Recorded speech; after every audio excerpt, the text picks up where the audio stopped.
все удочки поломанные. Вот как так? Только соберешься на рыбалку, и уже что-то сломанное. Ну, попробуем.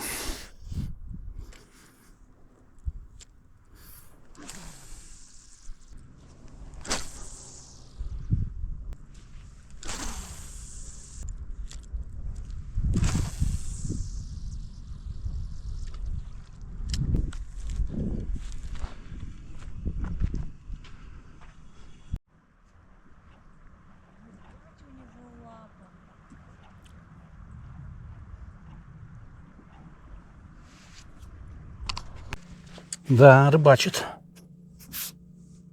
Главное, чтобы он не охотился. Лучше пускай рыбачит. Да? Вот откуда он приплыл? Куда Вот угодно. мы сейчас, прикинь, такие плывем, и медведь плывет. Откуда угодно мог. Он днем не поплывет, Ань.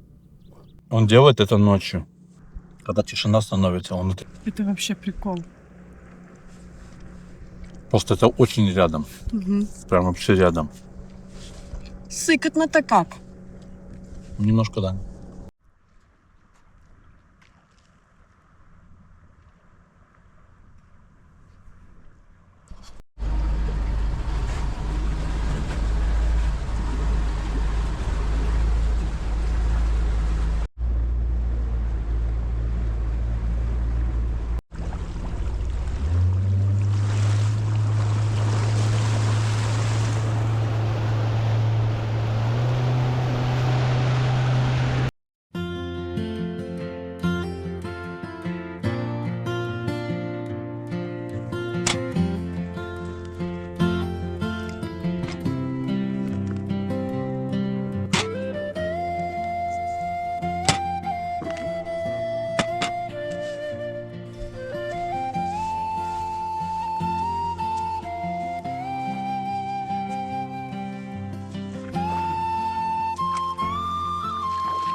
Бочка нужна.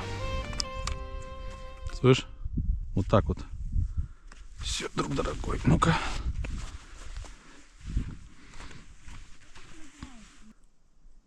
Да хер, сигнализация.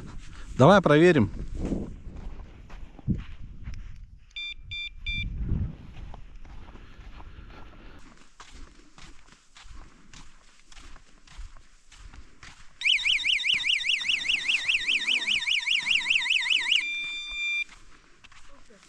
Четко?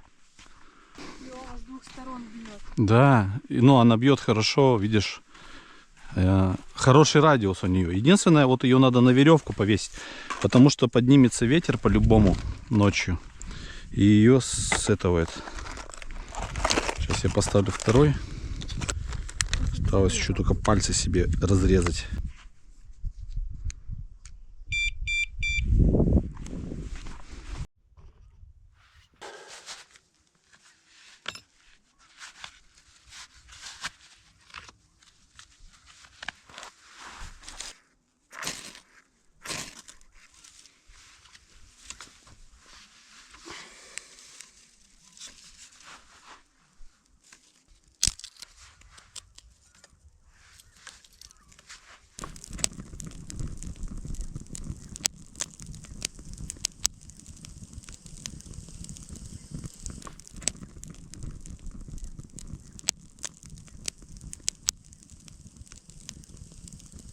И у нанайцев такое вот поверье, что костер считается как бы священное, что-то такое священное, что нельзя туда палки острые совать, втыкать там, иначе заболеешь. Ну, и прям с уважением нужно относиться к этим вещам.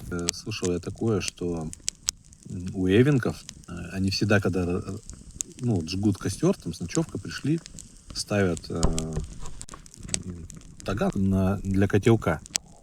Всегда его направляют на ту сторону света, короче, куда они пойдут утром. Вот почему-то так сделано. Может быть, в этом есть какой-то смысл. Не знаю. Вот такая история.